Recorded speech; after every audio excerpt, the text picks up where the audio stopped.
আজকে আপনাদের গাইবান্ধার মানুষকে একটা পরামর্শ দিয়ে যাই। ধনী হওয়ার উপায় কি? 1 নাম্বার, ধনী হওয়ার পৃথিবীতে কোনো শর্টকাট রাস্তা নাই। প্রত্যেক শর্টকাট রাস্তা হারাম। প্রত্যেক যে এসে আপনাকে বলবে যে এখানে এটা করো, এতদিনের মধ্যে তুমি এত টাকার মালিক হয়ে যাবে, নিশ্চিত জেনে থাকবেন এটা হারাম।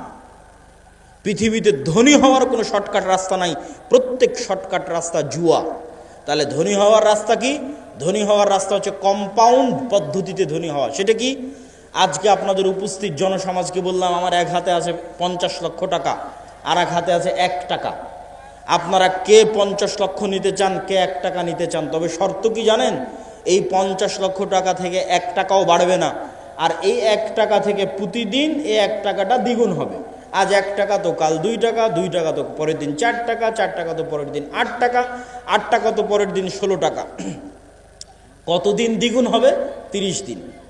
তা আপনারা এখানে বসে থেকেও যদি এখন ক্যালকুলেশন করেন, আপনার মনে হবে আরে বাড়তে তো 8 টাকা, 8 টাকা থেকে 16 টাকার কতই বাড়বে, 16 টাকা থেকে 32 টাকা, তার চেয়ে ভালো এই যে 50 লক্ষ টাকা এটা নিয়ে নিই।